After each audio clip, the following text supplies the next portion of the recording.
for a Dutch green card holder, I'm pretty damn pro-America.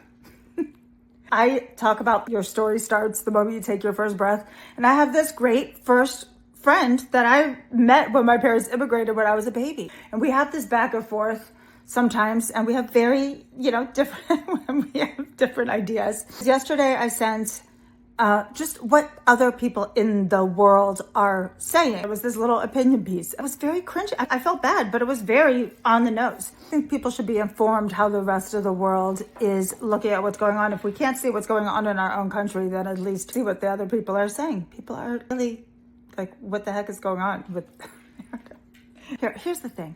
The way that she was talking to me in that tone is the same tone that people left and right here. And I don't do any of that because I'm not a political person and I don't vote and I'm not about politics. So I was like, you can't own me. You can't I'm not one of the libs or the far left or the Marxist or the Antifa or whatever people are labeling all of us that you need to own. So quit. I'm not going to talk about cults because I don't know enough about cults and that's not the way I would think. But what I do think is indoctrination and conditioning is very, very strong, that this country is very, very young, and that these people genuinely believe that it was supposed to be white is the superior race and Christian and they're the rich ones and that's it. And that's what they thought it was supposed to be. It's not even their fault that they think it. But it's also the man-made side of the story. It doesn't integrate the we hold these truths side of the story. So I don't know. I don't know where they think this is going to end up. But I am about when we are born into the story, especially people around my generation, because I grew up with you. It was a great childhood. But I think that it's covert abuse. Because I think when you can feel that strongly and be so mean to your best friend, there's a problem. There's a real problem.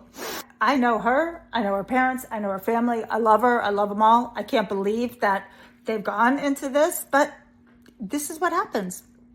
I'm not going to judge anybody. I'm just going to say to the people who know and the people who want to be able to do something right now that there are alternative ways to do things.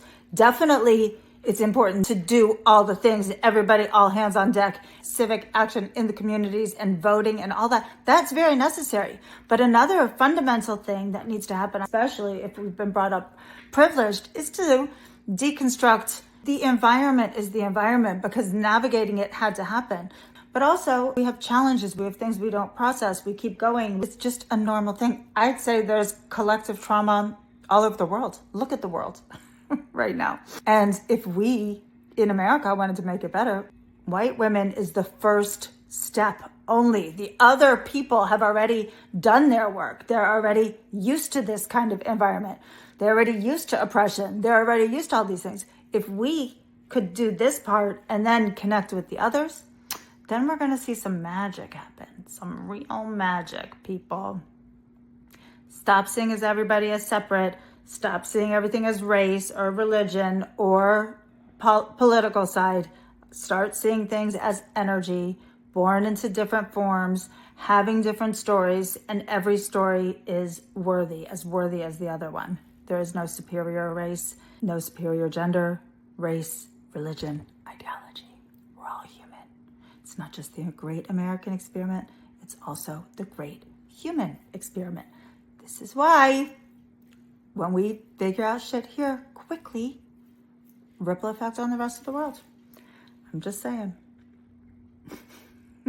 No matter how much it pisses people off. I love America. I love it so much. That's why I'm here. That's why I do what I do.